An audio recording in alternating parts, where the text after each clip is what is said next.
Ano to, iniwan to doon sa... Iniwan niya. Ilang araw iniwan?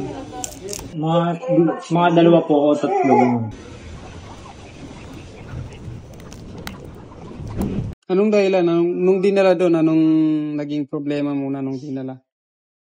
Hindi ko po alam sa kapatid ko eh. Kasi pinakaano niya lang daw po kasi nahulog po ata sa tubig yan. Pinaayos niya na daw po lahat. Parang pinaano na. Tapos yung nagpo-problema po yung sa charging blocks niya. Hindi ka po matouch yung display.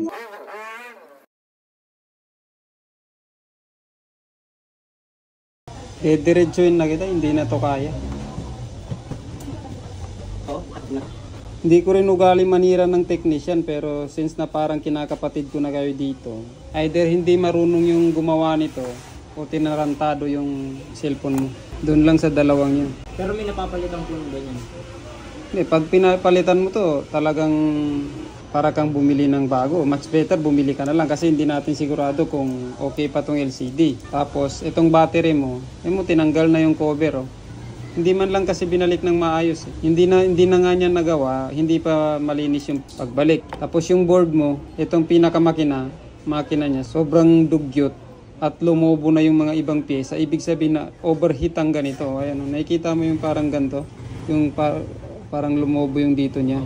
Parang may bukol po. Oh, yan. Ibig sabihin yan, nasobrahan niya ng init.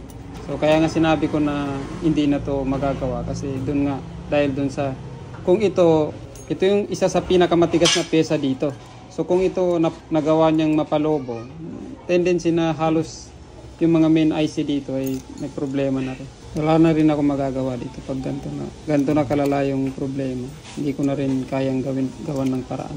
Mas magandang bumili na lang. Oo, yun na lang. Bumili ka na lang. Kung may budget ka, bumili ka na lang. Kaysa ipagawa mo to, gagastos ka lang tapos hindi pa ganun katibay yung resulta.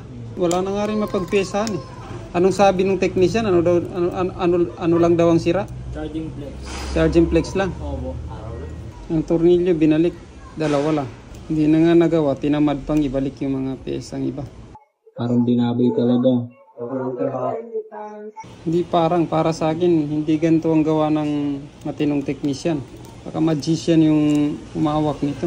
At yung battery mo, hinubaran na. Hindi man lang inisip na pwedeng mag-short itong battery. Kawawa kayo din. Kunwari, ilalagay mo to sa cabinet mo. Eh, biglang nag-short yung battery, nagkasunog. Ang tendency rin pala. Oo, kasi walang cover. Oh. Pag nagdikit yung dalawa na yan, expose na expose. Malagyan lang yan ng bakal, pwedeng pagmulan ng sunog kasi iinit yan. Eh kung sa mga tela sa didikit, mga cotton. Kung sino man technician yun, wag na kayong bumalik doon. Maghanap na kayo ng iba. Hindi pa yata ito yung battery niya eh. Sabi ko nga po sa kanya, pag nagpapagawa siya, huwag nang iwanan eh. Okay lang naman na iwanan mo. Basta kumbaga yung technician, matino. Parang hindi pa yata ito yung battery niya eh. Kaya pala hindi niya kinabit yung connector nito eh. Huwag na lang natin ikabit para siguradong walang mangyari dito sa unit mo. Kahit yung mga tornilyo dito, wala. Hindi kompleto. Hindi na binalik lahat. Tinamad kasi hindi nagawa. Thank you, Sige.